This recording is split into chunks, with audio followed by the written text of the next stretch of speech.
थाना पुलिस को मिली है। नगर थाना अध्यक्ष अजीत कुमार हमरे लोकेशन खराब कल रात में जब गश्ती के दौरान थे तो इनको सूचना मिली थी कि एक रेलवे का फील्ड है, वहां पर कुछ अपराधी तत्व के लोग जुटे हुए हैं। उसी पर छापामारी किया गया और वहां सत्यापन के क्रम में 3 अपराधी को पकड़ा गया और एक भागने में सफल हो गया। ये लोग शहर में किसी बड़ी घटना का अंजाम देने के लिए एकत्रित हुए थे। इन लोगों के पास से 2 पिस्टल, 4 गोली और 3 मोबाइल बरामद किया गया है।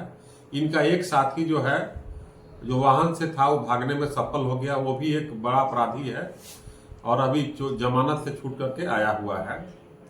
इन लोगों की गिरफ्तारी के पश्चात दिनांक 9/3/26 को एक बहादुरपुर वार्ड में बाबुल इंटरप्राइज में लूट की घटना दिन में ही घटी थी और उसमें 3 अपराध कर्मी जो है घटना कारित किए थे। उसका सीसीटीवी फुटेज भी सार्वजनिक हुआ था। यही तीनों अपराधी उस लूट की घटना का अंजाम दिए थे। सीसीटीवी फुटेज से भी और तकनीकी साक्ष्य से भी इसकी पुष्टि हुई है। इनके द्वारा पूछताछ के क्रम में और अपना अपराध स्वीकार किया गया है। इसमें से जो है जितेंद्र कुमार, जो जितवारपुर चौथ मुफस्सिल थाना के रहने वाले हैं, और मोहम्मद दानिश आजाद जो है, ये मंसूर चक बेगूसराय के रहने वाले हैं। आशापुर कोठी है, वहां के रहने वाले हैं। तीसरा है शुभम कुमार, ये मुख्तियारपुर सलखनी वार्ड नंबर और थाना दलसिंह सराय के रहने वाले हैं।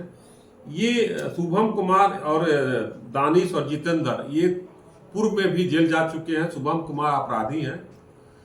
इन लोगों को एक हनी यादव है, जो अभी जमानत पर छूटा हुआ बड़ा अपराधी है, इन लोगों को बुलाया था और वो घटना कारित किया था।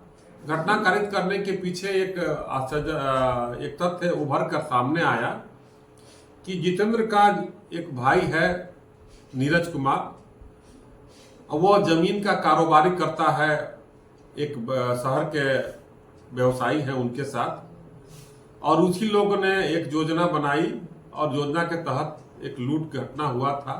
एक जमीन का विवाद चलता है, उसी जमीन विवाद में फंसाने के लिए कि जमीन विवाद में नाम दिया जाएगा। लूट में नाम भी आया था दीपक मोदी, उसके भाई का नाम, और एक प्रपारस जैन का। इसमें सबसे एक तथ्य और आया कि जितेंद्र कुमार घटना के 20-22 दिन पहले उस जमीन पर वादी पक्ष से, कांड के जो लूट की घटना घटित वादी पक्ष के साथ मिल करके जमीन पर कब्जा करने भी गया था और इन लोगों से परिचित है। और नीरज, जो इनका चचेरा भाई लगता है गांव का, उसी के द्वारा ये सारा योजना बनाई गई थी। और अब इन लोगों को पुलिस के रिमांड पर लेकर के आगे का अनुसंधान किया जाएगा और उस लूट की घटना में अन्य जो भी शामिल होंगे उनके विरुद्ध भी साक्ष्य संकलित कर करके उस पर कार्रवाई किया जाएगा। तो क्या सर इस मामले में जो आरोपित किए गए थे उनका कहां तक संलिप्तता है?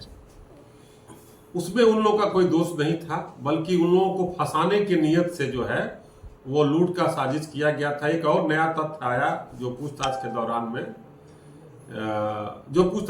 और तथ्य आया है, जो हम लोग अनुसंधान का विषय है, उस पर अनुसंधान करेंगे। लोगों से इसमें वही जमीन का जो विवाद है, उसमें मेन है जो नीरज है, जो अरुण शराब के साथ जमीन का कारोबार करते हैं, जो अपराधी लोग बताए हैं। और ये जो लूट करने वाले थे जितेंद्र, उसका वो चचेरा भाई लगता है। तो ये तकनीकी साक्ष्य से भी पुष्टि हुई है और हम लोग गहराई से अनुसंधान कर रहे हैं। जो साजिशकर्ता होंगे उनके विरुद्ध भी कार्रवाई की। लोगों से क्या अपील करना चाहते हैं सर? व्यवसायिक वर्ग से अपील है कि आपने कुछ निजी समस्या या कोई भी विवाद होता है तो कृपया करके उस विवाद में आपराधिक तत्वों के जो लोग हैं उनको शामिल नहीं करें। इससे एक छवि खराब होती है व्यवसायिक वर्ग का। दूसरा तथ्य है कि कोई भी केस होता है तो पुलिस उसका विधिवत अनुसंधान करती है, साक्ष्य के आधार पर ही कार्रवाई करती है। ऐसा नहीं है कि किसी के द्वारा एक साजिश रहते घटना कारित करने पे कोई फंस जाएगा। इस तरह की मानसिकता को से निकलने की जरूरत है पुलिस अनुसंधान करती है, सही तथ्य आने पर ही काम करती है। इसलिए व्यवसायिक वर्ग से अपील करें कि जितना अपराधी तत्व के लोग हैं उससे दूर रहें और आप अपनी समस्या कानूनी रूप से सुलझाने का प्रयास करें या अपनी सहमति से। इसमें सर जो घटना में अपराधी हैं उनको पैसा भी मिला था घटना कारित करने के लिए? नहीं, इसमें तो पैसा गया था, ये बात अपराधी लोग बताए हैं कि पैसा मिला था। जो लूट की घटना हुई थी उसमें पैसा मिला था और वही पैसा जो है इन लोगों के पास गया था। उसमें और में सब तथ्य भी लाया जा रहा है। इसमें सर अरुण सराफ का कहाँ तक संलिप्तता रही? वो जो जब विवादित जमीन है उन्होंने विक्रय किया था, जो जिसके यहाँ लूट हुआ था उसके यहाँ विक्रय किया था और उससे नीरज जो है उससे जुड़ा हुआ है। नीरज का जो है इसमें सॉलिड एविडेंस आया, पुख्ता साक्ष्य मिला है, वही मेन षड्यंत्रकारी। तो जिनके यहाँ लूट हुई है उनकी भी साजिश की बू आ रही है इस क्या? बिंदु पर हम लोग अनुसंधान करेंगे और जो सीसीटीवी फुटेज मिला था और जो तकनीकी साक्ष्य जब आ जाता है तो उसके बाद ही आगे कार्रवाई की जाएगी।